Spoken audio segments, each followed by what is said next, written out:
Assalamualaikum warahmatullahi wabarakatuh.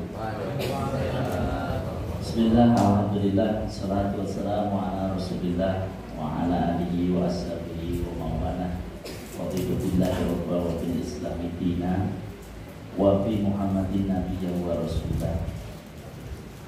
Bishrah li sadri wa yassir li amri wa hlul 'uqdatam min lisani yafqahu qawli. Amma ba'd. Yang sama-sama kita hormati dan kita muliakan Ketua Yayasan Miftahus Sunnah Bapak Insinyur Andes Kuswanto, pembina yayasan serta pengurus serta Ustadz dan Ustadzah yang tergabung dalam forum komunikasi asatidz Miftahus Sunnah. Masya Allah, unitnya banyak sekali ya. SDIT Al-Qolam, RA Al-Qolam, RA Birrul Walidain. Saat ini kita di RA Birrul Walidain ya.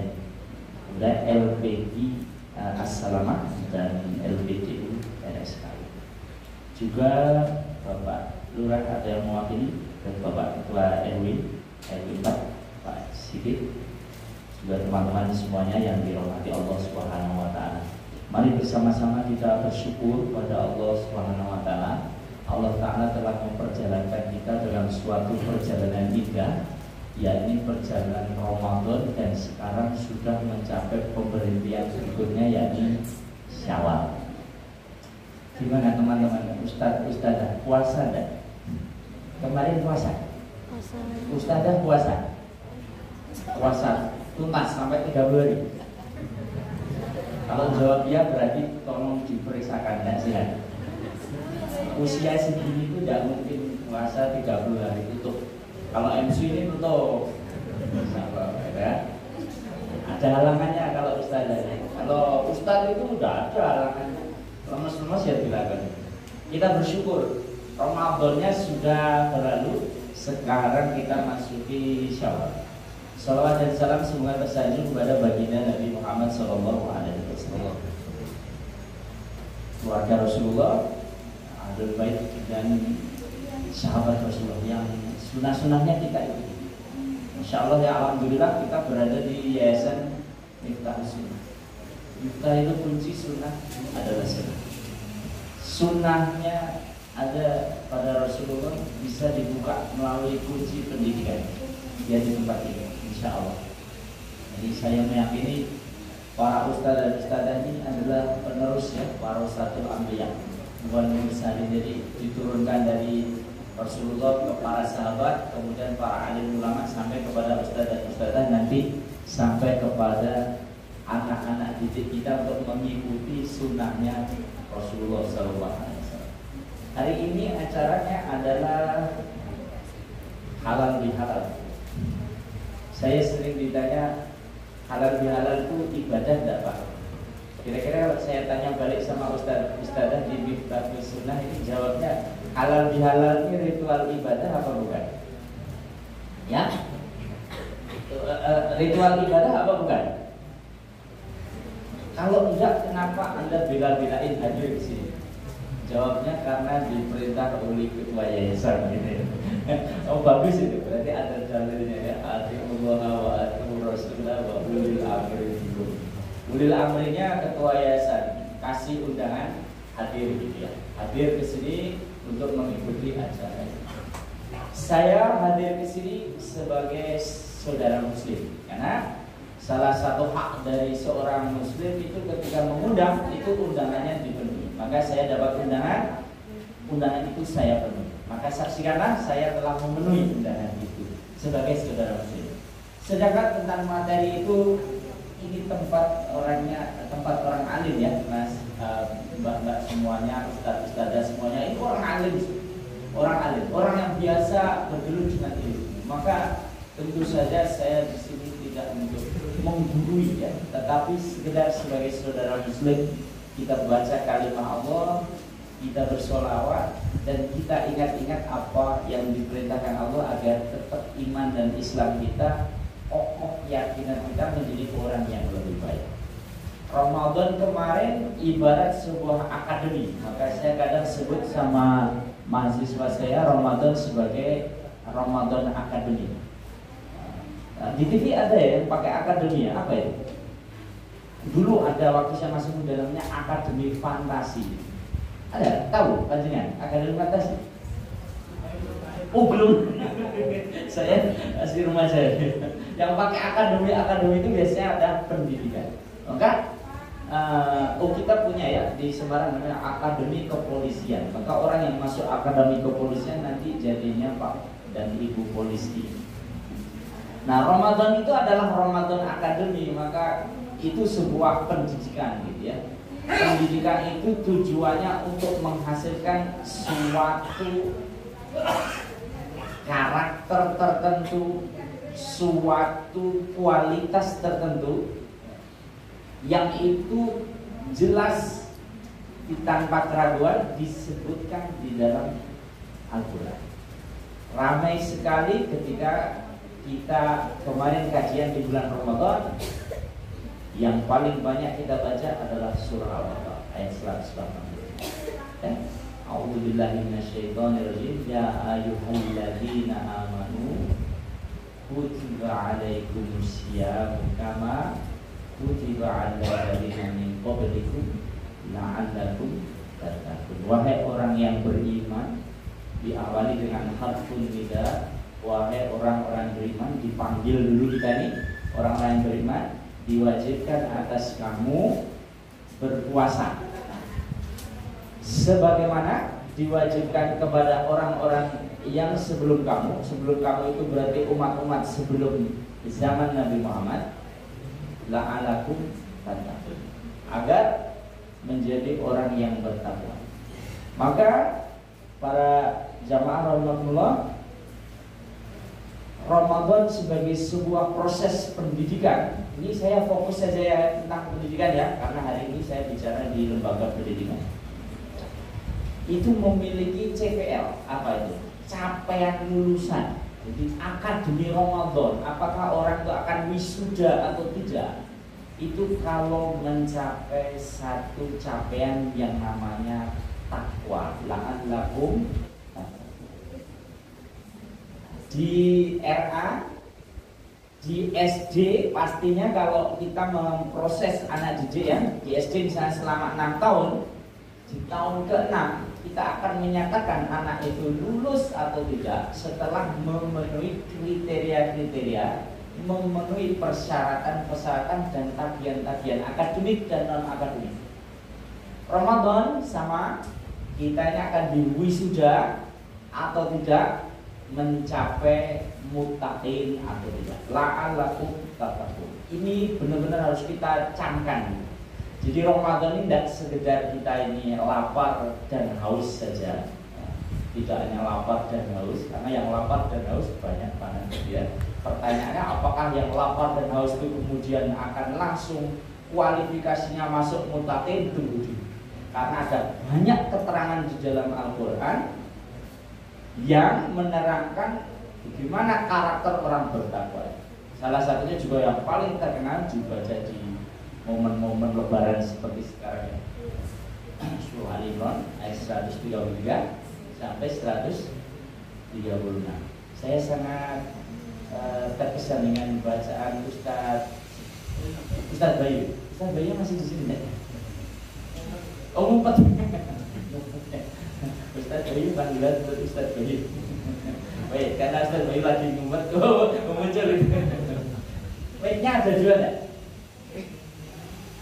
Kalau ada.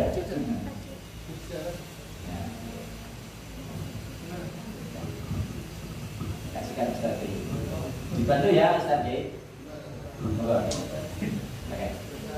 Baik. Kalau enggak gimana di sini boleh. Aku terus nyindir Ustaz. Ini kurang adab ini. Bentar. Karena Ustaz mau baca Quran saya dulu. Ali Imran 133. Wasari'u ila maghfirah. Boleh buka mushaf. Oh iya, lebih baik. Kalau ada kekhawatiran kepalanya belum tuntas, boleh baca mushaf. Jadi kalau ngaji biasanya saya minta jamaah buka ayat Al-Quran biar jelas ngajinya tidak ngalor gitu. Kalau yang tidak buka mushaf, yang buka HP karena ada mushafnya. Kalau nggak buka mushaf, nggak buka HP itu biasanya penghafal Al-Quran, sudah Pak. Tapi ya buka mushaf orang, HP orang rapal itu ya jiping mengaji kuping gitu loh. Pengen ngomong entok gitu ya. 133 ya. Ali Imran 133. A'udzu billahi minasy syaithanir rajim. Wasari'u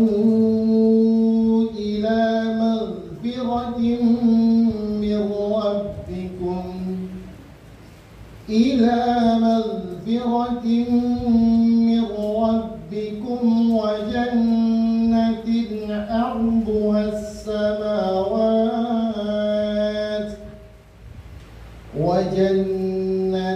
عرضها السماوات والأرض أعدت للمتقين. Itu stop di situ dulu ya. Nanti kita bahas bersama-sama. Ini saya sedang mereplika kajian Islam di Masjid Nabawi. Caranya seperti ini. Syekhnya menyampaikan, ada yang bantu baca kitab.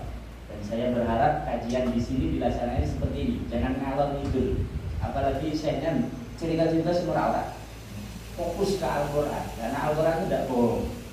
Kalau yang suka bohong itu ustaz-ustaz yang suka bohong. Kalau ngaji itu fokus ke Al-Quran, insya Allah tidak kemana-mana. Wasari'u, yo cepet-cepet. Kita ini diminta cepet-cepet. Ila magfiratin mir rabbikum. Cepet-cepet untuk apa? Minta ampun kepada Rabbmu. Rabb itu diterjemahkan dalam Mushaf Al-Quran versi Kemenang itu Tuhan. Sudah banyak kritik karena ilmu itu berkembang. Kata Tuhan itu tidak bisa 100% mewakili makna Rabb. Karena nuansa makna Rabb itu adalah zat yang menciptakan dan mengatur. Ada Rabb, ada ilah, ada Tuhan. Ya, kalau Ustaz Zulkarnain itu melakukan riset, Tuhan itu setelah diteliti itu dari bahasa Sanskerta yang artinya adalah pemimpin para Tuhan. Tuhan itu dewa, kemudian yang disebut Tuhan itu komandannya dewa. Maka sekarang mulai banyak orang alim yang sudah meninggalkan kata Tuhan, tetapi lebih suka menyebutnya Rabb. Kenapa? Makna Rabb, Rabb Semarang Utara ini ya, nah, itu air yang naik gitu ya. Nah, ini lain, bukan Rabb yang itu gitu ya. Di sini kan banyak Rabb. Kalau sudah enggak ya, itu bagian dari ujian lah gitu ya. Nah, Rabb itu adalah zat yang apa tadi? Menciptakan dan memelihara. Wasari'u ila maghfiratin mir rabbikum. Kita ini disuruh cepet-cepet. Kok cepet-cepet? Iya, nah ada limitnya. Ustadz umurnya berapa? Nah, orang tak takoni wis nikah orang. Wis tak takoni ini pas halal bihalal ya. Misalnya nyebut saya umurnya 30. Yang 30 pengumuman Kanjeng Nabi jauh bahwa umur umatnya itu adalah 60 sampai 70. Itu enggak dihitung, berarti separuh. Yang 40 wis separuh. Yang 50 lebih dari separuh. Yang 69. Maka wasari'u cepet-cepet ila magfiratin mir rabbikum. Kita itu diminta untuk minta ampun kepada Rabbmu, Tuhan kita. Tapi sulit saya meninggalkan kata Tuhan. Kenapa? Karena kadung ada di KBBI, Kamus Besar Bahasa Indonesia. Maka tetap Tuhan kita itu namanya Allah. Maka kalau kita menyebut Allah itu berarti nama dari Tuhan kita itu Allah. Rabb itu adalah zat yang menciptakan. Ilah itu adalah zat yang disembah. Jelas ini Ustaz ya. Jelas. Kita minta ampun kepada Rabb kita. Wasari'u ila maghfiratin mir rabbikum wa jannah. Kita diminta juga segera untuk memohon surga. Makanya ketika Ramadan kemarin kita banyak sekali doanya adalah Allahumma innaka afuwun tuhibbul afwa fa'fu anni. Allahumma inna nas'aluka ridhaka wal jannah. Dua yang kita minta yaitu ridhonya Allah dan jannah. Pak, kok ada afun, ada ghafurun? Apa bedanya? Ghafur itu artinya adalah ampunan, yang ampunan itu catatannya masih. Kalau afun itu ampunan catatannya dihapus. Maka ketika kita doa Allahumma innaka afun itu sama dengan ustadz-ustadzah kerja di yayasan pernah ada celah dengan ngadep sama ketua yayasan, Pak mohon maaf untuk yang tanggal sekian hari sekian itu yang saya pernah salah tolong dihapus. Tidak hanya minta maaf tapi dihapus, bukunya ganti ya, catatan HRD-nya ganti yang baru, yang bukunya masih kosong. Wal jannah, kenapa? Kita ini diminta untuk minta surga. Kalau selama di dunia ini pilihannya banyak Bapak Ibu. Orang kerasan yang Semarang Utara pindah Semarang Barat. Orang kerasan yang pindah Semarang Barat pindah Gunung Pati, Gunung aku sing sejuk. Gunung Pati itu tempat termewah di Semarang. Yang sawah ya, udaranya seger. Masih banyak pilihan di dunia ini, tapi di akhirat kelak, mohon maaf, this is a bad news. Nah, ini berita buruk. Pilihannya cuma dua, jannah atau nar. Cuma dua saja. Tidak ada 13 kecamatan seperti kota Semarang, enggak, tapi cuma dua saja. Orang itu nanti akhirnya akan mau tinggal di jannah atau jinnar. Maka kita diminta untuk wajannah. Lalu dikabarkan arduhas samawati wal ard. Surga itu luasnya seluas langit dan bumi. Saya tidak tahu ustadzah, para ustadz kalau selama ini ngajar anak TK sama SD itu menceritakan luasnya langit dan bumi itu seperti apa. Pasti seru. Kadang-kadang dengan alat bantu, ya saya tidak tahu tradisinya di sini.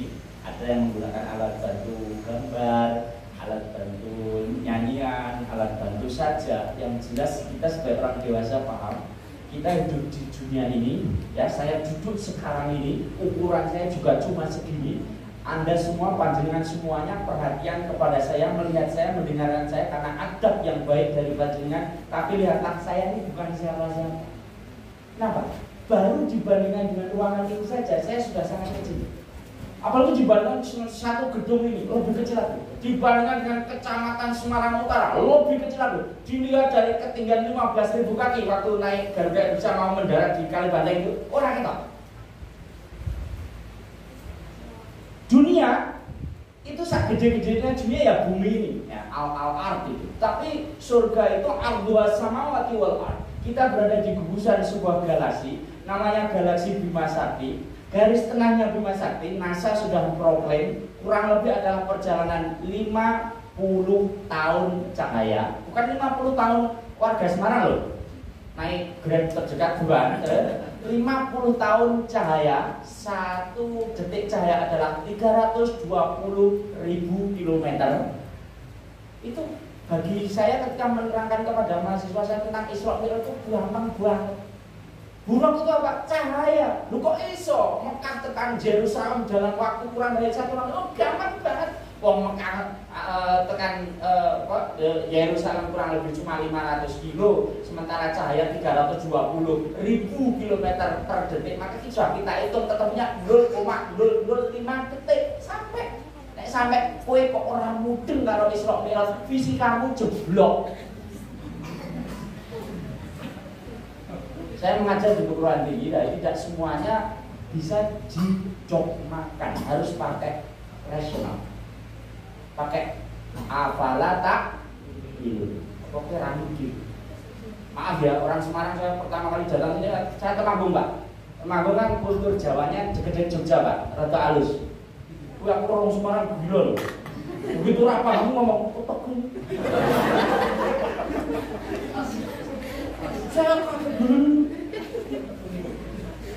terus dosen ngajar itu dikomentari sama teman saya yang asli Malang. Ini bapaknya bener. Wah, aku cultural shock berkali-kali saya. Ini orang Semarang gimana sih? Ternyata saya baru sadar, oh nek wong Gunung karo wong pesisir beda. Wong Gunung kan biasa dingin, tenang. biasa nanja, itu dia badannya juga slim, dia dulu cuma 50 kilo loh. Gara-gara di Semarang dia rotok muda situ. Orang pesisir wah lebih dasdus gitu loh. Pernah juga saya sebut tapi tidak langsung ke objek ya. Sebuah sekolah yang di situ banyak teman-teman kita dari Tionghoa itu.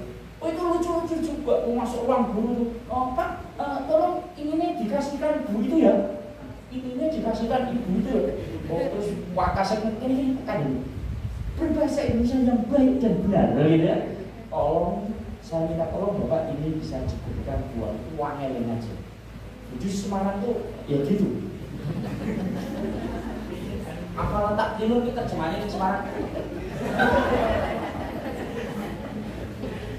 Ya. Jadi ketika baca ayat arduhas samawati wal ardu, wah luas sekali. Baru satu galaksi, padahal NASA bikin riset ada berapa galaksi? Oh, jutaan galaksi. Dia bilang enggak jutaan, billion. Billion itu miliaran galaksi.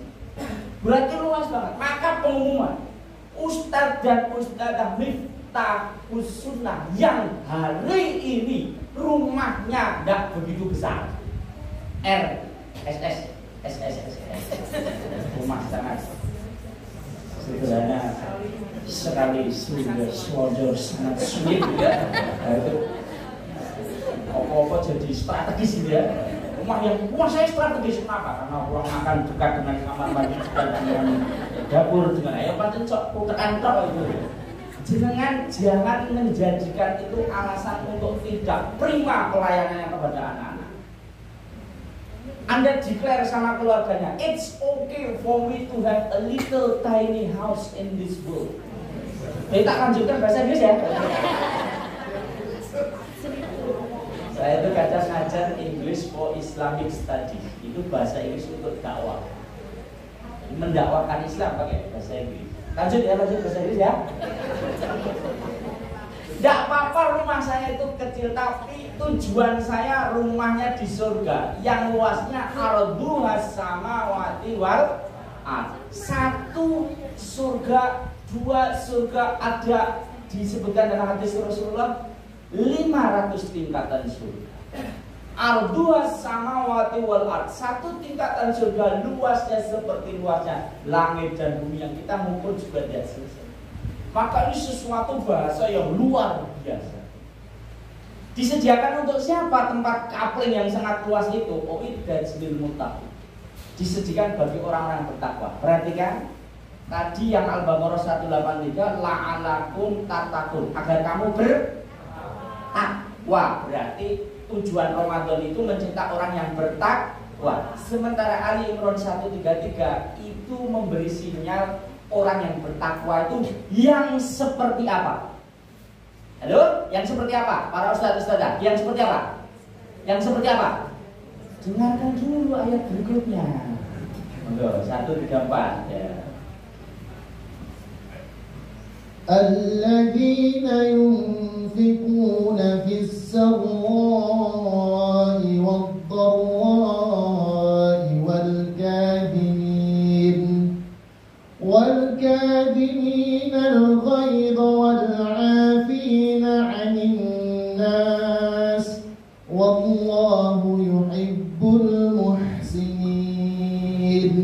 Orang-orang yang bertakwa itu alladzina yunfiquna fis-sarra'i wad-dharra'i, yaitu orang-orang yang menafkahkan hartanya di jalan Allah fisarok pada saat dia merasa lapang, wadorok dan dalam keadaan sempit.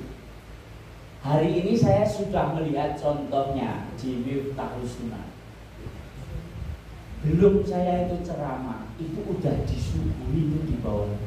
Itu namanya alladzina yunfiqun, itu menafkahkan harta di jalan Allah. Tidak sembarangan, kenapa? Karena fisarok dan fidoroknya langsung saya pahami. Kadang-kadang saya datang ke sebuah lembaga atau apalah perusahaan ya, semuanya sudah selesai untuk pembangunan apa. Ketika dia sodako, saya nikmat sekali menikmati sodakonya. Dia apa? Orang yang sarok, orang yang luas. Tapi Pak Ketua Yayasan tadi mengatakan, Pak kami masih bangun dulu ada dengannya, ya, motongi keramik, tapi tetap bersedekah. Saya tidak tahu ini sedekahnya apa paksa apa tenaga saya tidak tahu. Tapi yang jelas ini pengamalan fisaro waduh. Mari bareng-bareng biasakan ngaji hari ini tidak hanya tentang konsepnya, tapi menerapkan konsep. Orang yang bersedekah itu berharap pahala dari Allah. Maka sebaik-baik kita itu berinfak. Ketika kita menjadi objek dari infak itu, yaitu orang yang diberi sedekah, jangan lupa bahagiakan yang sedekah. Minuman ini sedekah dari Yayasan Miftahul Muslimin disajikan ke saya. Belum jadi banyak, sebelum diminum maka harus diminum dulu. Bismillah teguh kita kasih. Monggo yang masih utuh jangan sampai menyakiti hati tuan rumah. Nanti tuan tamu nggak terima. Kalau silakan diucap dulu. Pas ngekei yo nyenengke, pas dikei nyeneng. Fisaroi wa boro. Halo Ustazah wonten mriki, panjenengan dapat honor kalau mengajar. Dapat enggak? Enggak berani ngomong, enggak berani. Iri kok. Soalnya ada Pak. Seru ya. Seru ya. Kalau keluarga besar tuh hadir semua ini jauh seru gitu. Nah, ketika misalnya panjenengan sebagai seorang pengajar profesional itu dapat gaji, maka jangan lupa alladzina yunfiquna fis-sarra'i wad-dharra. Sebagian dari gaji itu jenengan yunfiquna fis-sarra'i wad-dharra. Siapa? Ke siapa? Orang tua. Yang masih kagungan orang tua hidup, yang masih sugeng, masih hidup. Saya tanya, sebagai anak itu, orang tua itu jadi ngenteni kehadiran jenengan kok ngenteni duitnya? Halo? Ngenteni kehadiran jenengan apa ngenteni duitnya jenengan? Jawabnya dua-duanya. Enggak Pak, orang tua biasanya enggak menantikan penghasilan jenengan. Ning jenengan sing kudu ngerti. Kenapa? Jenengan itu harta bagi orang tua. Begitu dapat gaji berapapun besarnya, saya tidak bilang berapapun kecilnya, uangnya pikirannya sih positif. Ustazah mending mana? Gaji besar dan dermawan apa gaji kecil dan pelit? Yang pertama berpikir besar kecil itu relatif. Saya dulu dosen muda tahun 2003. Naiknya motor Vega tahun 2000. Nah, orang-orang kesana ke motor ya. Ada yang negur saya, bahkan mahasiswa pun berani komen gitu. Pak kok nggak naik mobil? Saya bilang, ngapain harus naik mobil? Karena saya sendiri, istri saya aja masih sehat sendiri, serumah berdua itu perlunya motor. Kalau perlunya motor jangan beli mobil. Kenapa? Yang harus Anda perbesar tuh asetnya, bukan pengeluarannya. 2004, 2005, 2006 anak saya lahir. Nah, kalau anak lahir berarti anggotanya sudah tambah. Kalau anggotanya sudah tambah, berarti perlu angkutan B. Masih ditunggu. Baru 2008 saya punya mobil karena saya sering seminar ke luar kota. Ngangkut itu kru saya ada 5 orang. Saya nasihati mahasiswa saya, kalau di sini Ustaz saja pasti sudah muncul tentang pengelolaan keuangan. Jangan sampai kita ini hidup miskin. Karena hidup miskin itu serba susah.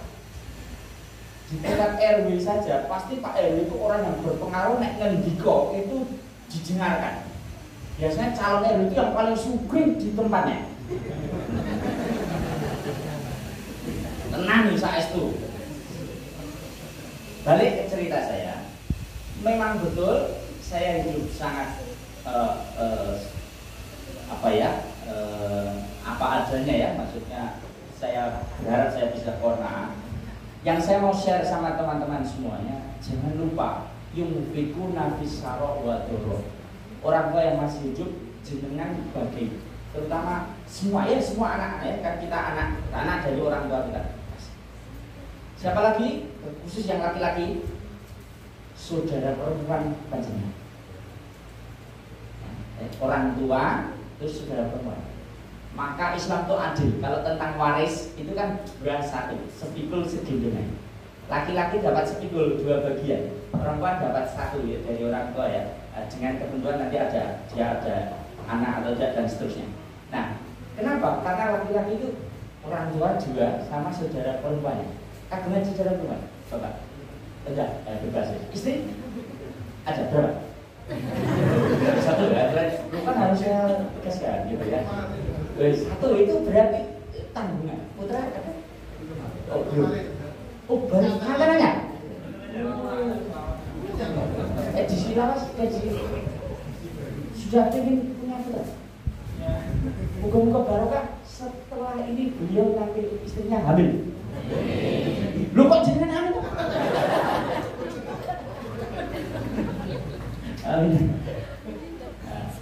Balik ke cerita itu, yunfikuna fisara wadoro, orang tuanya, terus saudara perempuannya. Kalau itu kok masih untuk yang lain-lainnya.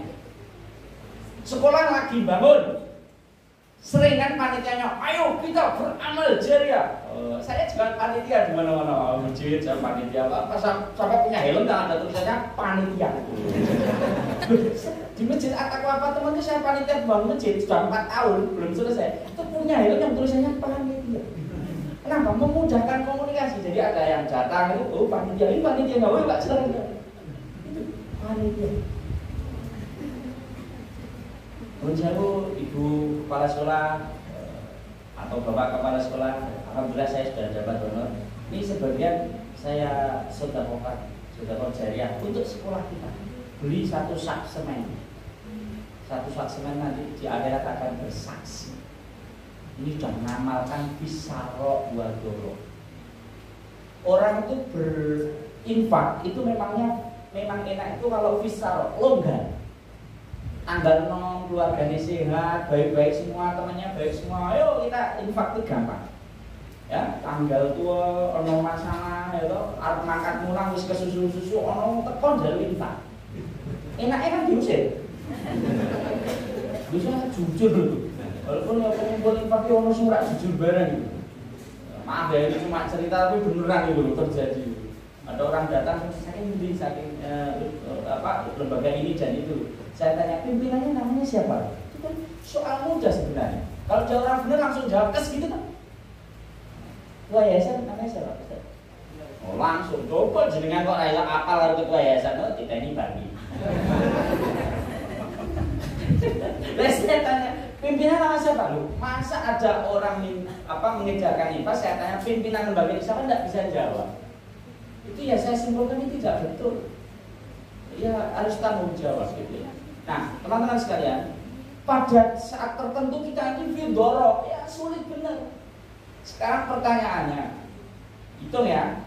Kalau saya punya alat bantunya ini, saya itu guru jadi perlu alat mengajar gitu. Nah, ya ini aja pas bunga. Oh ini kan juga harta kekayaan. Ini wakaf bukan ini? Ini wakaf itu harta pribadi. Ini wakaf itu harta pribadi harus jelas loh, tetap jawabannya loh. Ini inventaris harta pribadi silian atau apa? Silian. Jujur banget. Jujur. Kalau wakaf ada nomor wakafnya, ya, ada nomor wakafnya. Oke, saya punya ini. Ini punya saya ya. Kalau saya punya vas bunga indah ini 1, lalu saya kasihkan Ustaz Bayu, saya kasihkan. Ini saya kasihkan. Demo. Nah, saya kasihkan. Nah, Pak Ustaz, ini sudah saya kasihkan jenengan ya. Saya apakah masih punya vas bunga? Tidak, vas bunganya telah pindah kepada Ustaz Bayu. Yang kita lihat mata itu seperti itu. Saya sudah tidak punya lagi. Tapi di mata Allah, ketika saya sedekahkan itu vas bunga, memang vas bunganya itu telah tidak saya miliki, tapi vas bunganya masih ada dan Ustaz Bayu dapat manfaat. Tadi manfaatnya hanya untuk saya. Sekarang untuk pensiunnya. Lepasnya juga masih ada. Allah berikan janji yang harta yang diinfakkan di jalan Allah itu akan dilipat gandakan sampai 700 kali lipat.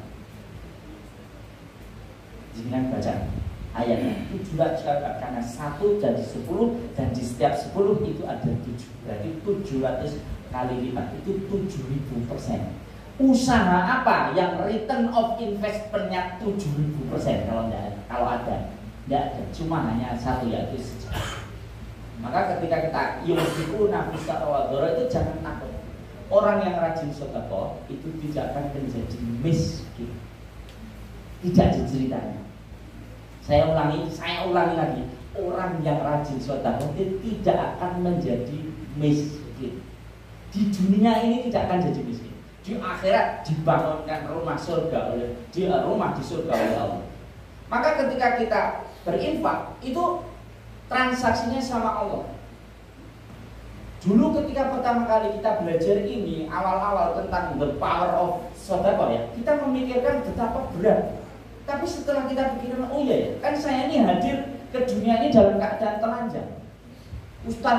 Ustadzah yang cantik-cantik ini dengan gamis dan jilbabnya yang bagus ya, standar. Saya senang sekali lihat cara berpakaian ustadzah di sini, bagus sekali.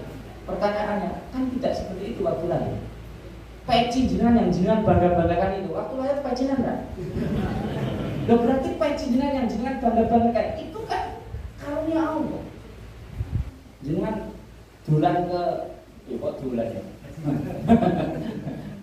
Umrah ya ke Mekah atau ziarah ke Madinah pakai peci bagus nih. Nanti banyak orang yang tertarik. Mas, waktu haji saya bawa beberapa peci. You are from Indonesia. Very good. Begitu dia bilang very good, tak copot, tak kayak gini.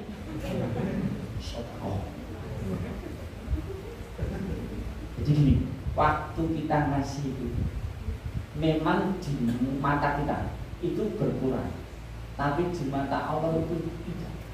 Itu tetap milik kita dan akan dilipat gandakan. Maka orang rajin bersedekah. Tadi urutannya sedekah ya, orang tua, saudara, kerabat. Kerabat itu berarti extended family, ya, keluarga besar. Setelah itu baru yang lain.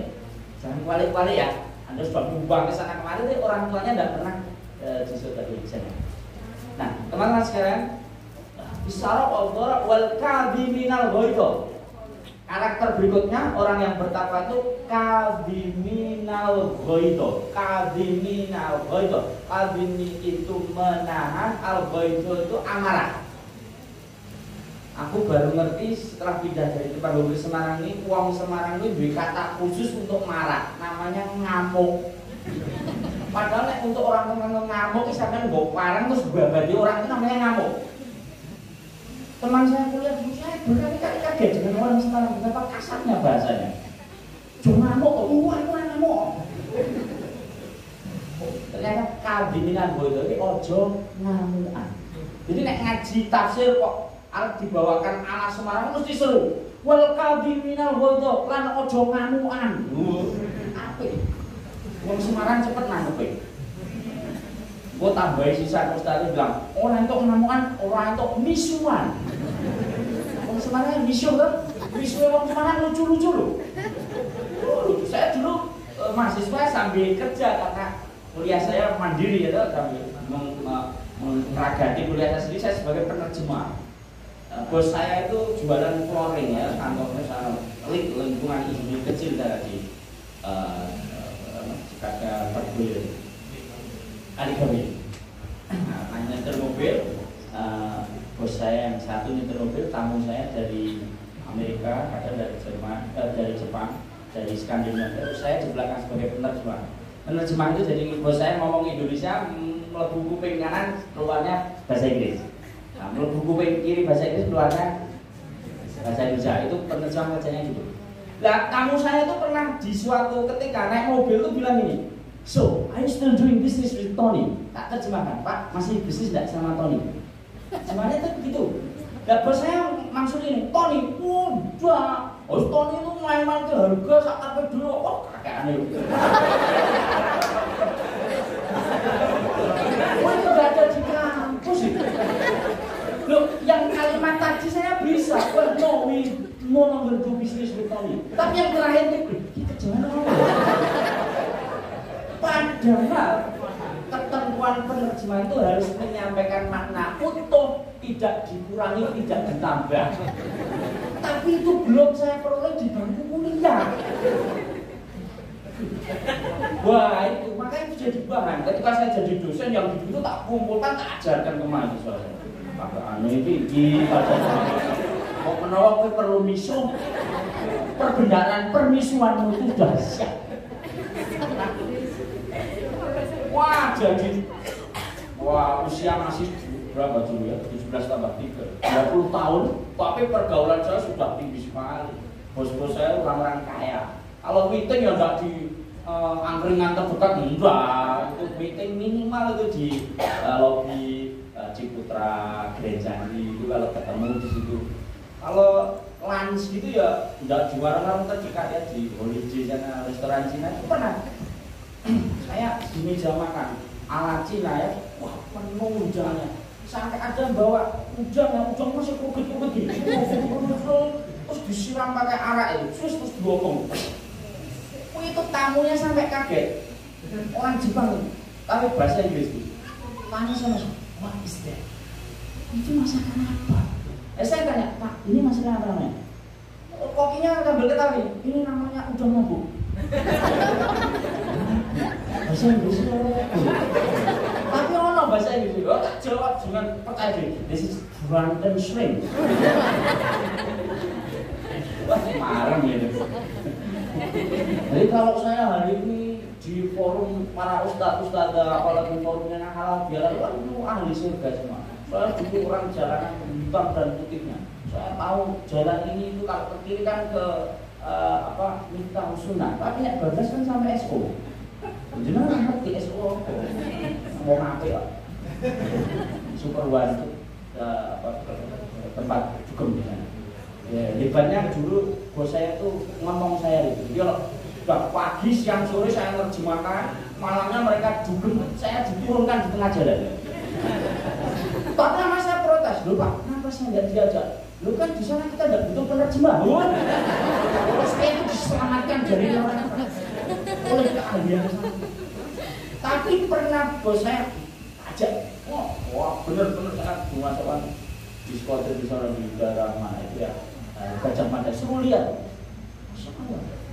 saya nggak habis pikir, bagaimana mungkin itu disebut entertainment? Dia ini gede-gede begini.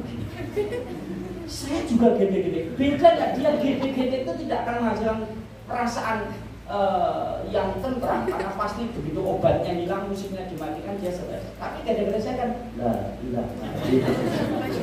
Allah bidzikrillahi tatma'innul qulub. Sama gedenya nih kualitasnya beda.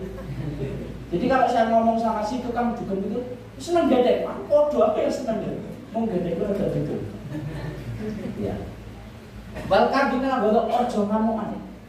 Jadi pengumuman bagi para pemimpin yayasan, yang enggak pemimpin yayasan enggak usah dengerin.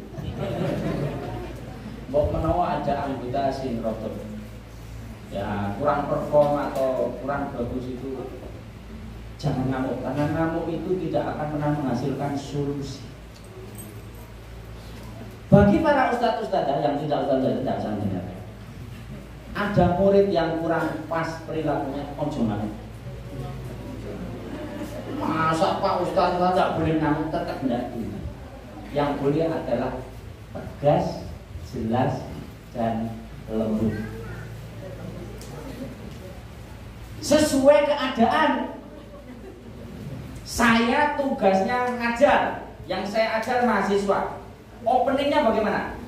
Karena kuliahnya bahasa Inggris. Oke class, today's class is about methodology. Saya ngomong begitu, sudah 10 menit, 30 menit, 1 jam, anteng semua dengerin. Yes, tidak perlu merubah tone suara saya, tidak perlu saya variasikan sedemikian rupa. Kenapa? Kan untuk ngamuk. Tapi saya pernah di sebuah kajian, forumnya kajian. Saya sudah 10 menit ngomong, yang pojok sana ibu-ibu itu masih arisan aja. Saya bilang, diam. Wah, kejum. Orang galak sih. Bukan galak, itu SOP, standar operational procedure. Nah, diam, bukan ngamuk, tapi itu prosedur, harus didiamin. Di lain kesempatan, saya tugas mengawasi ujian, tapi yang tak awasi kebanyakan, 3 rombel jadikan 1, gede banget. Ujian sudah mulai, contek-contekan bareng-bareng, tidak perlu ngamuk, saya cukup geblak meja, tapi tidak ngamuk. Geblak meja tapi tidak ngamuk. SOP. Biar selesai, mereka tertib, kan selesai. Loh apa? Ngamuk itu definisinya apa? Anda meluapkan emosi. Yang emosi itu tidak membuat solusi. Dan ngamuk itu ciri-cirinya Anda menjadi hamba setan, karena ngamuk itu dari setan. Ketika Anda sudah mulai terjangkit ngamuk, itu ada SOP-nya dari Rasulullah SAW. Kalau mau ngamuk dalam keadaan berdiri, disuruh apa? Duduk. Sudah duduk, masih pengen ngamuk apa? Berbaring. Wudu berbaring. Kalau sudah wudu, sudah berbaring, masih ngamukin, bu. Aku rangdu. Kalau wong wudu terus mereka kok jadi ngamukin, bu. Tapi saya kesimpulannya, ngamuk itu tidak bisa melahirkan solusi. Jangan gumul dengan orang-orang yang suka meluapkan kemarahan, apalagi di depan mobil. Bukan uswah hasanah. Wal kadhiminal ghaidha wal afina 'anil nas, dan memaafkan orang-orang. Gini teman-teman sekalian, hidup itu kadang tidak fair. Kok bisa? Karena subjektif. Kakean ngomong salah, ra tau ngomong salah, ngomong sing apik-apik tok salah, ngomong elek-elek tok salah. Lah sing bener orang mau bener. Kenapa? Karena manusia itu subjektif. Kita lewat di depan orang, senyum salam, assalamualaikum, iso dianggap salah. Iya, motornya anyar. Harus bener. Dianggap salah, padahal itu tidak salah. Ganti wajah, standar. Assalamualaikum. Tidak ngerti hadis tasab tabas samuka biwaji akhirah sodako. Udah surah senyum. Yo salah. Nah, orang itu bersalah atau dianggap salah itu subjektif. Oleh karena itu ketika kita itu menganggap teman kita atau keluarga kita atau siapapun itu bersalah sama kita, perintahnya Allah, tanda-tanda orang yang bertakwa itu wal afina 'anil nas, maaf. Pertanyaannya teman-teman sekalian, enak atau gampang mana? Minta maaf atau memaafkan? Enak mana? Minta maaf atau memaafkan? Orang sudah diputus, kita wah dia ini bersalah, terus dia mundur-mundur ke kita, maaf Ustaz Bayu, saya mau minta maaf. Oh itu kan enak. Oh enak, minta maaf, saya tahu, selesaikan dulu. Padahal perintahnya wal afina. Nek wis njaluk ngapura ya dia. Kecuali itu ada klausul tambahannya nanti ya di ayat itu. Wal afina 'anil nas. Wallahu yuhibbul muhsinin. Sesungguhnya Allah itu suka orang yang baik. Jadi orang yang baik itu disukai oleh Allah. Yuk kita ulas lagi tadi. Berinfak di saat longgar maupun sempit. Terus apa lagi? Menahan amarah. Bahasa ini sekarang tadi apa? Ojo amarah. Jadi ada teman, misalnya teman ustaz atau ustaz mulai ngamungan, baca surat itu ada wal afina wal kadhimina ghaidha. Tambah ngamuk. Tambah ngamuk ya perlu dirugyah. Tambah ngamuk. Kita ini perlu pendewasaan. Saya dulu juga berpikir itu tidak mudah dan benar-benar tidak mudah. Perlu latihan terus. Tadi dimensinya dimensi profesional terus saya ngomongnya. Sudah tak bawa ke keluarga ya, dimensi keluarga. Sudah banyak yang keluarga ya. Yang belum keluarga ada. Moga-moga majelis ini barokah. Setelah ini yang belum berkeluarga, jomblo-jomblo dapat jodoh. Amin. Yang punya utang, moga-moga setelah majelis ini selesai, yang utangi lupa.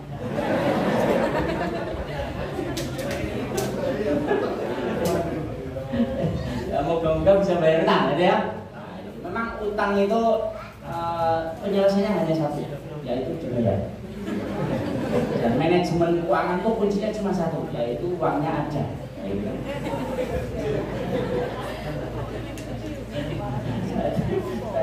Saya pernah mengisi acara di sebuah sekolah, setelah selesai acara kepala sekolahnya minta saya transit dulu, padahal saya sudah rotok ke sisi Pak, maaf. Terima kasih Pak. Iya, nggih, matur nuwun sami-sami. Terus nanti, wah itu persis sama yang mau saya katakan pada guru saya, tapi tidak sampai hati saya. Loh, apa? Masalah manajemen keuangan tadi. Iya Pak, saya tahu itu penyakit orang banyak. Terus nanti gaji ini sakmu, ya kendaraanmu merujuk semuanya, komplain. Akhirnya hidup ini tidak bahagia. Karena apa? Dohirnya ngajar di sekolah ini aslinya pegawai bank. Jangan tidak pegawai bank. Perselingkuhan di depan mata itu seperti itu. Makanya saya deklarasikan, oh itu tobatlah, ini sudah salah tobat. Motor beli yang kita mampu beli cash. Saya beli mobil juga. Waktu itu tahun 2008 mobilnya masuk. Itu harganya 119,5 juta. Uangnya ada di tas saya. Saya terjilat, Pak Mas mau beli mobil Toyota yang paling murah. Oh ada Pak ini. Terus tak bayar. Oh maaf Pak, uangnya ada. Lalu ini tidak ada. Jadi kemudian memang yang tipe itu laris banget Pak, harus pindah ya Allah. Hidup ini jadi mudah. Saya sampai hari ini alhamdulillah wasyukurlah. Tahu mungkin ini berita baik kan. Seperti sudah ditiru. Saya tidak pernah jadi nasabah bank yang transaksinya itu utang. Saya tidak pernah. Operasi pun di universitas saya tidak jadi anggota sampai hari ini. Khawatir terlalu mudah utang. Nah terus gimana untuk mencukupi kebutuhan? Saya beli yang saya mampu. Yang tidak saya kalau mau beli itu aturannya ada dua. Kalau mau beli sesuatu itu satu. Kalau saya tidak beli, saya mati atau enggak? Kalau mati harus beli. Berarti kebutuhan pokok. Beras itu tidak dibeli, bisa mati ya, kelaparan harus beli. Tapi kalau enggak, saya beli saya tidak mati. Pertanyaan kedua, kalau saya beli ini bisa meningkatkan penghasilan saya enggak? Motor tahun 2009 sama motor tahun 2023 itu ketika dikendarai sampai ke sekolah itu ada efek terhadap profesionalisme guru enggak? Enggak ada. Nah kalau begitu pilih motor second aja. Sisanya nanti untuk apa? Tabungan umroh dan haji. Aku heran kalau ustaz-ustaz dan itu apa kabeh dalil haji nggak mau tahu mana? Masalah tabungan ini penol terus. Wah nyindir, ini tidak nyindir, ini nampar. Walaupun dia, oh, Allah tuh suka orang yang berbuat baik. Terus gini teman-teman sekalian, lain namanya juga hidup. Kadang-kadang kita ini terlanjur salah. Nah ini terlanjur salah terus piye? Ayo tak tanya. Nah ini terlanjur salah terus piye? Ya, dengarkan ayat berikutnya. Ya, 125. والذين إذا فعلوا فاحشة أو ظلموا أنفسهم ذكروا الله فاستغفروا لذنوبهم ومن يغفر الذنوب إلا الله ولم يصروا على ما فعلوا وهم يعلمون. Walladzina idza fa'alu fahisyatan. Jadi orang-orang yang bertakwa itu idza fa'alu fahisyatan, jika telah melakukan fahisyah. Fahisyah itu dosa, yang dosa itu merupakan perbuatan kriminal. Contoh, ini meja. Inventarnya siapa nyilai iki? Yang harus jelas itu. Hah? Mana nomornya? Ini nanti ketua yayasan ini dihisap loh. Itu nomornya. Semuanya terdaftar. Orang Islam loh rapi bersih. Kalau saya foto-foto karena saking gubernur, bagus sekali warnanya bagus. Cinta boleh loh nomornya. Harus ada nomornya. Register wakaf itu harus ada. Kenapa? Itu pertanggung jawab. Nah ini anak 9 itu boleh ini kan. Nah misalnya meja wakaf ini, terus kemudian panjenengan ambil, dicolong, ya tanda kutip maaf, dicolong untuk kepentingan pribadi di rumah. Itu fahisyah. Kenapa? Jangan nyolong. Itu dosa itu ada yang kayak gitu. Nyolong itu dosa. Nah, nyolong yang keren itu namanya korupsi. Di Indonesia ini hal-hal buruk itu malah dikerenkan. Mestinya orang nyolong itu namanya maling. Kenapa kok disebut koruptor malah keren dada-dada? Sudah pakai rompi koruptor sih dada-dada kan? Wartawan ini pak cepat dada-dada. Cobalah ganti bukan ya. Bajunya diisi maling. Maling uang rakyat. Tambahin sedikit dia didol gitu loh. Korupsi itu fahisyah. Berzina itu fahisyah. Mengambil hak orang lain itu fahisyah. Berbohong itu fahisyah.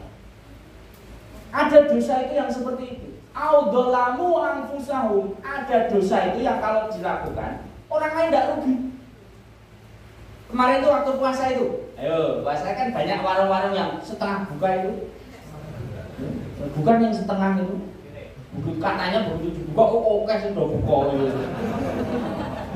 Pertanyaannya, para jamaah setengah buka yang di dalam itu ketika melanggar perintah Allah untuk berpuasa, nyata-nyata melanggar tidak berpuasa, itu ada enggak yang dirugikan? Hah? Enggak ada. Allah rugi enggak? Enggak. Pak RW rugi enggak? Enggak. Ketua yayasan rugi enggak? Enggak. Tapi dia itu melakukan perbuatan dosa yang namanya dolamu anfusahum, mendolimi dirinya sendiri. Kenapa? Perintah puasa itu dari Allah penciptanya. Kok dia melanggar? Itu berarti dia mendolimi dirinya sendiri. Jadi nuwun sewu para ustaz-ustazah dan semua ya ini komunitas kunci sunnah. Oh, saya lebih ingat bahasa Indonesia ya. Tahu sunnah. Jangan kita ini terombang-ambing oleh omongan-omongan orang liberal. Mereka tuh mengatakan, bagus dia ini sama ini semua orang dermawan, bagus, baik, ramah, suka menyumbang. Ini nggak tahu sholat. Jenengan jangan langsung terpilot, oh bagus dia. Tunggu dulu. Orang yang Islam kemudian dia tidak sholat itu melakukan dosa. Apa itu? Dolamu angkusahum. Dia tidak mau menyembah Allah. Padahal nafas yang ngasih Allah. Itu otot yang ngasih Allah. Oksigen yang ngasih Allah, tapi tidak mau menyembah Allah. Ini podo karo jenengan tiap tanggal 1 nagih gaji ke yayasan Miftahus Sunnah, tetapi ngulangi di sekolahmu. Kira-kira nih, ketua yayasan ini suwi-suwi. Ya tetap ngamuk. Kasih dalil itu, ya nggak cocok dia. Soalnya sudah kena pasal yang berikutnya. Ya, audolamu anfusahum. Kalau kebacut zakarullaha iling karo Gusti Allah, wastaghfaru lidunubihim, istighfar minta ampun kepada Allah. Ya, perhatikan teman-teman, SOP minta ampun. Ya, kalau sudah terlanjur, waduh, masya Allah, astagfirullah saya itu salah dosa. Kenapa? Ya, kan wis krungu adzan subuh, kan berarti melek. Hukumnya wis melek. Ini karena kemalasan, kupingnya duyui setan, langsung tidur lagi, tarik, matahari sudah tinggi, dia sudah melanggar. Ingat Allah, zakarullah wastaghfaru istighfar. Kemudian apa? Walam yusiru ala ma fa'alu, ojo bulan badeni yang sudah dilakukan dulu. Jadi kita itu dibilang tobat, tobatan nasuha. Tidak boleh kapok lombok. Kapok lombok itu apa? Ulang kali. Wong kuwi nek mangan lho. Pedes. Wah, pedes ya apa? Wah, wis mari di lombok. Ini jenenge kapok lombok. Kita itu taubatan nasuha. Pernah sholat telat karena males bangun, ojo badani meneh. Pernah apa lagi? Oh itu istri, para istri, halo. Istri itu kabarnya dari Kanjeng Nabi masuk surga gampang. Bapak-bapak nanya. Kenapa? Hisabnya berlapis. Jenengan ini sampai kali bojomu rapi kena pasal. Jenengan ini sampai bojone apik, anake apik kena meneh. Tapi istri jaga sholatmu, puasa Ramadan, tunaikan zakat, berbaik sama suamimu, kamu bisa masuk surga dari pintu manapun. Gampang. Ning Kanjeng Nabi kondur dari Mi'raj diperlihatkan neraka. Itu kebanyakan Rasulullah melihat atau penghuni neraka itu banyak perempuan. Masya Allah, ini riwayat hadis. Kanjeng Nabi tanya ya Jibril, kenapa banyak perempuan apa? Mereka ini tidak sholat, mereka sholat tapi banyak kufur terhadap Allah tapi terhadap suami. Bagaimana kufurnya suami terhadap istri terhadap suami? Jadi kufurnya gini, istri itu delalai ya, ini delalai sunatullah. Istri itu memang wanita, perempuan itu produksi kata-katanya lebih banyak dari laki-laki. Menurut penelitian tuh yang agak ceriwis itu sehari itu bisa ngomong 24.000 kata, itu perempuan. Kalau laki-laki ya 17.000 sudah cerewet. Makanya kalau ada ibu ini sambil masak sambil anu itu normal. Nah, bapak-bapak kan sering tertekan kan kalau di rumah itu kan tidak ada. Nah, yang saya mau katakan itu bagaimana kemudian seorang istri ini memperbaiki dirinya tadi dengan cara berbuat baik kepada keluarga. Nah, kita dalam konteks ayat tadi yang wal kadhina sudah. Kemudian di ayat berikutnya adalah wal afina anin nas, kemudian walam tidak mengulangi alama fa'alu apa yang dilakukan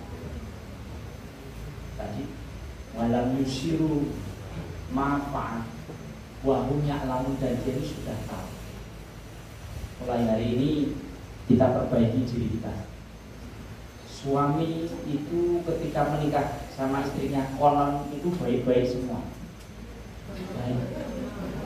Rumah lembut, mau masuk rumah aja dibukakan. Yang punya mobil bukakan juga untuk istrinya.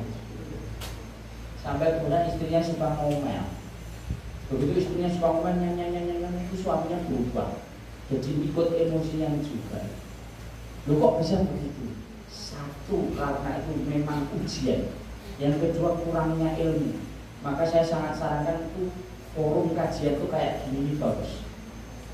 Hadir, dan saya berharap dia di Tahu Sunnah itu juga ada kajian keluarga. Karena kadang-kadang itu kalau suaminya sudah sering ngaji atau dibalik, yang sering ngaji itu ibu-ibu, tapi suaminya tidak ngaji itu sudah timpang. Nanti di rumah suaminya sudah baik, istrinya tidak paham atau sebaliknya. Lebih bagus itu kalau ngaji kemana-mana di suami istri datang semua. Nah, yang belum punya suami moga-moga dapat suami gitu kan, di tempat kajian itu. Karena boleh suami itu yang bagus ya di tempat kajian. Ustadznya gini kan sambil neken itu wajah-wajah bagus. Kita yang di surga itu sambil di scan, terus nanti cara pencari jodoh itu minta CV-nya dari ustadznya. Nah, kira-kira siapa ini jodoh kita ini terbaik. Dan mana boleh ini bikin jalan? Masuk kalau kamu tulis di sini available. Ojo ngamuan. Kemudian memaafkan. Kalau kebacut salah, ingat Allah, minta ampun dan tidak mengulangi. Saya ulang lagi. Kalau sudah kebacut salah, minta ampun dan tidak mengulangi. Tambahi catatan kaki, itu tidak berlaku kalau kesalahannya terkait dengan hakul adam. Hakul adam itu sesama manusia. Kalau sesama manusia belum selesai, jenengan harus menyelesaikan dulu. Contoh, jenengan punya utang, contoh, saya tidak tahu. Nah, di yayasan ini ada boleh utang nggak? Coba dijawab ya. Misalnya boleh pinjaman misalnya. Jenengan pinjam uang 5 juta untuk beli laptop, tidak bisa dibuktikan pada tanggal 1 Syawal ngadep ke yayasan. Mohon maaf lahir batin nih Pak, Sing wingi kosong-kosong lho. Habis. Dasarnya keadilan di dalam agama Islam. Kanjeng Nabi itu ada orang munafik, bahkan munafiknya itu gento munafik ya. Abdullah bin Ubay bin Salul itu meninggal. Nabi itu masih mensolati dan memintakan ampun, walaupun setelah itu turun ayat yang melarang. Tapi Nabi pernah mensolati orang munafik. Tapi ada sahabat, dia Islam, meninggal. Nabi tanya, ini jenazah ini masih punya utang enggak? Masih ya Rasulullah. Kalau begitu kamu yang menyolatkan, saya tidak. Hukum utang piutang itu lebih berat daripada hukum iman antara iman dan munafik nek jenengan pirsa. Maka hati-hati para penghobi utang. Tobatlah. Enake urip iki ora diutang. Pak, saya kemarin hadir di sebuah seminar, motivatornya bilang, oh, kalau kita punya utang, kita lebih semangat. Ya. Ojo percaya. Enaknya ya orang dia utang. Kenapa? Utang itu awane Anda terhina, malamnya Anda rasa turun. Waktu mau ambil utang, itu yang membujuk itu Desi namanya. Desi itu pegawai bank. Wayu, Putih, Desi. Tapi begitu nunggak 3 bulan yang hadir ya Desi, tapi Desi yang lain. Jack kolektor. Itu rambutnya reworo, matanya abang. Ada seorang guru, ustadzah lagi, sekolah Islam, terjebak pinjol. 6 juta jadi 183 juta. Karena pinjol itu pawetannya fotokopi KTP cepret, itu katanya. Saya juga tidak tahu langsung. Itu sih harus disalahkan siapa? Ketua yayasan. Orang kayak kursus pengelolaan keuangan gitu, kok sampai utang-utang seperti ini.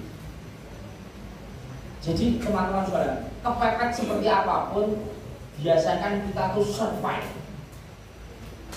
Wah Pak, saya lagi memperjuangkan beli rumah Pak, tapi kurang 7 juta.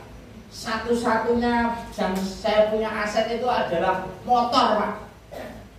Harganya 8 juta. Tapi apa saya mau jual motor? Ya lihat dulu, ukur dulu. Dari sekolah ke jenengan sampai rumah berapa? Kuat jalan kaki jual. Mau bayar rumah, karena rumah lebih prioritas. Dan terus saya nanti gimana? Ya enggak gimana. Di yayasan saya programnya lebih simpel karena saya langsung ke masyarakat. Saya enggak bikin gedung, saya sudah bikin. Ya, bikin punyanya sendiri. Tapi kemudian saya silaki ke yayasan untuk kursus. Tapi kita bikin misalnya hibah motor untuk para ustadz-ustadzah yang belum punya motor, kita berikan motor. Tapi bukan ustadz kami ya, guru ngaji ini di kampung-kampung. Yang belum umroh kita umrohkan. Gimana? Teman-teman tertarik ya? Mau? Pindah waktu. Ya naik tuh. Ada syaratnya. Syaratnya harus sudah mengabdi minimal 10 tahun di sebuah pusat dakwah, entah itu guru ngaji di kampung atau imam masjid, muadzin. Usianya 50 tahun ke atas. Diperkirakan kalau berangkat sendiri tidak mampu, lah itu langsung kita beri kejutan, kita protokol rumahnya setelah diteliti dulu oleh anggota yayasan kami. Pak, ada amanah Bapak akan kita berangkatkan umroh.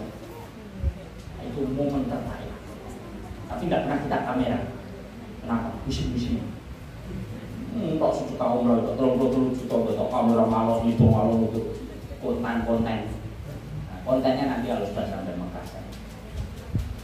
Kita beri biaya umrohnya, kita beri biaya dokumennya, paspor, kita beri pendampingan juga. Alhamdulillah sampai kemarin sudah 10 yang berangkat. Ya alhamdulillah. Jadi teman-teman sekalian yang saya hormati, itu adalah ciri-ciri orang yang bertakwa yang dijelaskan di surah Ali Imran. Surah apa? Ayat berapa itu? 133, 134, 135. Ini mohon saya nek ngaji sing pakem. Jadi nanti kalau Anda pulang ke keluarga itu ditanya, mau ngajinya apa? Dijawab surah Ali Imran 133 sampai 134 pakem. Karena pernah saya itu berkali-kali dengar, saya itu ngetes loh jamaah.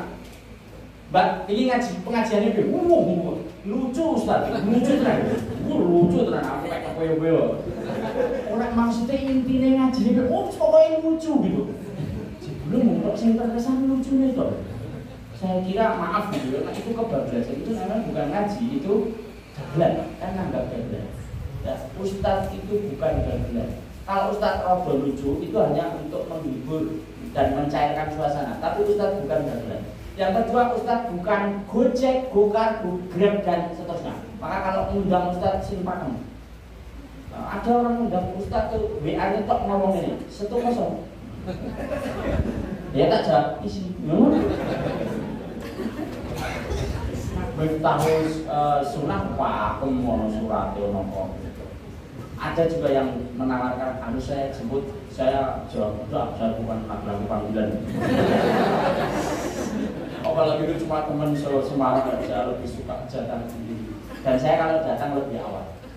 Kenapa ya? Biar bisa silaturahmi. Jangan sampai, waduh, jamaah harus pentang-pentang rong jam MC-nya bolak-balik. Jadi sekalian, selingan kalau gelisah nanti pembicaraan rata. Jangan.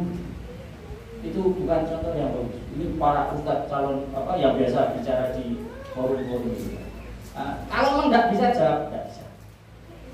Saya ada jadwal-jadwal yang setahun sebelumnya. Contoh misalnya khotib Jumat, itu begitu masuk ke agenda saya, aku di situ nggak saya ongkeh-ongkeh. Cuma 2 yang boleh ongkeh-ongkeh. 1 UNES karena itu tempat maisa saya. 2 UNY tempat saya belajar. Jadi kalau selain itu nggak boleh berubah. Saya sudah dijadwal khotbah tanggal sekian ini di masjid ini. Ada orang nawari, Pak ini ada kegiatan ini, nggak bisa. Oh tenang, tidak bisa. Saya penting. Ada orang tanya, apa sih Pak agendanya penting banget? Khotbah. Dulu khotbah Jumat itu jenengan pikir gampang apa nyari penggantinya? Enggak apa, yang pengurus masjid mesti tahu penderitaannya. Angger kurang rong jam apa tipe, Mas? Orangnya surasi dia mesti. Radialan itu, para takmir itu tahu gitu. Makanya karena kita sudah tahu begitu ya, jangan mudah untuk aneh. Catatan akhirnya di ayat terakhir 136, monggo Ustaz. Ulaika jazaohum maghfiratun min rabbihim wa jannatun tajri min tahtiha al-anhar تجري من تحتها الأنهار خالدين فيها ونعم أجر العاملين. Khusus ayat terakhir bonus terjemahan ada Ustaz? Nah, silakan. Balasan bagi mereka ialah ampunan dari Tuhan mereka dan surga-surga yang mengalir di bawahnya sungai-sungai. Mereka kekal di dalamnya. Dan itulah sebaik-baik pahala bagi orang yang beramal. Jadi kita ini diberi janji balasan yang luar biasa. Surga yang di bawahnya mengalir sungai-sungai. Itu orang Semarang kadang rada tak paham. Apa sih istimewanya surga mengalir sungai-sungai? Kan kita punya kali garam, punya kali segoro, punya kali berok. Tunggu dulu, ayat ini turunnya di tanah Arab yang sangat tandus. Jadi bahasa mengalir sungai-sungai itu sesuatu yang sangat istimewa. Dan kalau ketika orang Semarang bilang apa istimewanya, kita juga punya sungai, itu berarti ngajinya belum tuntas. Kenapa? Karena sungainya surga itu kualitasnya beda dengan sungai berok. Ya, sungainya surga itu maju, arah yang tidak memabukkan. Jenengan ngombe sungai berok, ya tetap mabuk. Ya kan? Jadi teman-teman semuanya, para jamaah rahimakumullah, bersyukur hari ini kita bisa bareng-bareng membaca kalimat Allah. Kita tambah satu hadis ya, bahwa kita semua harus menyambung tali silaturahmi. Ini namanya halal bihalal. Itu memang budaya ya, bukan ritual ibadah. Maka di sosmed juga tidak ada perdebatan bid'ah atau tidak bid'ah, karena memang bukan ritual ibadah tetapi budaya, tapi mengandung di dalamnya nilai-nilai kebaikan ya. Jadi kita ini kan lebaran, kemarin itu lebaran. Biasanya kan hidangannya kupat gitu ya. Itu biasanya. Kalau tidak ada kupat berarti kupat terus entak, gitu ya. Kupat ini ngaku lepat. Ya. Jadi laku apa? Laku apa itu lebar. Lebar itu berarti apa? Setelah ini ya sudah. Diamnesti, diampuni, kita maafkan. Lebur, kita melebur lagi. Sama-sama kita ikut ke Indonesia, sama-sama Semarang, sama-sama Jawa Tengah, sama-sama Islam, sama-sama Miftahul Sunnah. Maka lebur, jangan ada eksklusivitas, jangan ada geng-gengan. Terus apa? Labur, labur itu make up, berarti kita itu memulai dari hal yang baru. Wis awal itu sing wis. Orang kadang mengatakan ini, Pak Ustadz, saya memaafkan, mengaku lali. Ini tanda-tanda orang-orang memaafkan. Jadi ya peristiwa itu telah terjadi, kita ambil pelajarannya, tapi saya benar-benar sudah memaafkan. Cirinya kalau orang sudah memaafkan, dia mau menyapa lebih dulu. Sebelum orang menyapa lebih dulu, itu pertanda masih ada resistensi. Maka Syawal ini mari kita rayakan dengan sebaik-baiknya perayaan. Buka lagi list buku hitam dengan sopo orang-orang yang Anda telah putuskan mendolimi dengan menyalahi dengan datangi. Kayak parcel. Itu yang terbaik. Loh, dia yang salah Bapak. Kalau dia salah maafkan. Makanya ada halal di itu bahasa Arab, tapi aslinya itu bahasa Arab pinjaman ya. Itu karena halal itu halal itu rawon di Saudi itu rawon. Di zaman tidak ada, di Jordania tidak ada, di Mesir juga tidak ada, di negara berbahasa Arab rawon. Wong ini suka mengkreasi budaya. Tidak apa-apa, itu kreativitas kita ya. Seperti ungkapan minal aidin wal faizin itu juga unik kan. Itu kan dulu diucapkan oleh ahli Badar ya, tentara Badar yang pulang dari Badar itu. Terus berteriak minal aidin wal faizin itu. Kita kembali dan kita menang. Nah ini mah dari ucapan bodoh. Minal aidin wal faizin ini jawabnya sami-sami gitu. Dikiranya minal aidin wal faizin ini mohon maaf lahir batin. Ini masih umum gitu. Itu namanya salah kaprah ngaku gitu. Ya apa-apa. Nah itu bapak sini sami-sami. Nah itu luar biasa. Jadi memang kita banyak menyerah. Kita berada di institusi pendidikan, dari titik sebagai sesama warga negara dan saudara Muslim, mari kita didik anak dan anak kita sebaik-baik. Saya tadi sudah diceritakan betapa luar biasanya peminat dari lembaga kita ini, ya, nomor 2 di Kota Semarang yang paling banyak RA-nya, Pak. RA-nya atau RA-nya? Paling banyak. Itu artinya favorit dan kalau udah favorit dipertahankan. Nah, bagaimana cara mempertahankan hubungan baik? Bagaimana cara meningkatkan kualitasnya? Diberi nilai-nilai tambah. Ayo, mereka mengajar Al-Quran, kita Al-Quran. Mereka mengajar Al-Quran cuma bacaannya kita tarjamannya. Mereka mengajarkan haji teori, kita tambah praktek. Oh mereka sudah praktek di Gunung Pani sana, nanti Mazara, kita prakteknya ke Mekah. Begitu. Ya, umroh bersama Miftahul Sunnah. Ada, Haji ada, ya saja. Oh iya, ada pembinaan juga ya. Nah itu bareng-bareng. Saya kemarin ditanya Pak, memang nggak afdol ya rasanya saya ngajar fikih tapi nggak tahu di Mekah. Itu untuk jargon ini. Caranya gimana Pak? Ada caranya ada. Misalnya saya punya sahabat yang dia operasi, dia mengelola keuangan, menyegerakan umrah itu ada. Jadi yang misalnya mau berangkat tapi belum siap, dia bisa diberikan alangan. Contohnya seperti itu. Yang seperti itu diapresiasi karena apa? Menempatkan ibadah pada porsi yang tepat dan dia memang sudah mampu. Kalau belum mampu ya memang tidak ada kewajiban. Anak-anak kita adalah permata-permata kita, oleh karena itu kita jaga yang sebaik-baiknya. Pendidikan terbaik adalah investasi terbaik. Karena dengan pendidikan terbaik itulah kita berharap tegaknya syariat ini, agama ini, kehormatan ini sebagai diri, keluarga dan sebagai bangsa dan umat Islam ini sebagai umat yang besar. Maka tadi sudah 1 SKS lebih. Doanya mohon dari Ustadz sini yang senior ya. Saya tak namanya aja ya. Masuk kontrak itu. Oh maaf. Moga saran-saran gitu Bapak Ibu, mohon maaf. Kita akhiri majelis kita ini dengan sama-sama berdoa ala hadirinnya wa ala kulli niyatin sholihah al-Fatihah. Alhamdulillah syaitanir bismillahirrahmanirrahim. Alhamdulillahirabbil alamin arrahmanir rahim. Iyyaka na'budu wa iyyaka nasta'in ihdinas siratal mustaqim siratal ladzina an'amta 'alaihim ghairil maghdubi 'alaihim. Allahumma shalli wa sallim ala nabiyyina Muhammadin sayyidil awwalin wal akhirin wa radhiyallahu tabaraka rabbana wa ta'ala an kulli sahabati Rasulillah ajmain walhamdulillahi rabbil alamin hamdan na'imin hamdan syakiran hamdan ni'amahu wa yukafi'u mazidah ya rabbana lakal hamdu kama yanbaghi li jalali 'azimi sultanik. Allahumma ighfir lana dhunubana wa li walidina wa li jaddiina wa jaddatina wa li ustadina wa li walidayna wa li jami'il mu'minina wal mu'minat wal muslimina wal muslimat al ahya'i minhum wal amwat bil khairati rabbighfir warham wa anta khairur rahimin. Allahumma inna nas'aluka salamatan fi dinina wa afiyatan fi jasadina wa ziyadatan fil 'amalina wa barakatan fi rizqina wa taubatan qabla mautina. Allahumma hawwin 'alaina fi syakaratil mautina wa najatan minan nar wal 'afwa minka rabbana la tuzigh qulubana ba'da idh hadaitana wa hab lana min ladunka rahmah innaka antal wahhab.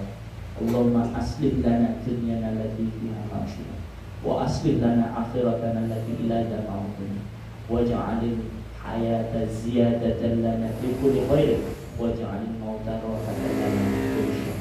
Allahumma inna nas'aluka ilman nafi'an. Ya Allah, kami mohon ilmu yang bermanfaat, wa rizqan thayyiban, dan rezeki yang baik, wa amalan mutaqabbalan, dan amal-amal yang Engkau terima. Rabbana hab lana min azwajina wa dzurriyyatina qurrata a'yun waj'alna lil muttaqina imama. Ya Allah, jadikanlah pasangan hidup kami dan anak turun kami sebagai orang-orang yang menyejukkan mata kami dan menjadi pemimpin bagi orang yang bertakwa. Allahumma arinal haqqa haqqa warzuqna ittiba'ahu wa arinal batila batila warzuqna ijtinaba. Rabbana atina fid dunya hasanah wa fil akhirati hasanah wa qina adzabannar. Sallallahu ala sayyidina Muhammadin nabiyil ummi wa ala alihi washabbihi wa barik wa sallim. Alhamdulillahi rabbil alamin. Wal afu minkum. Assalamualaikum warahmatullahi wabarakatuh.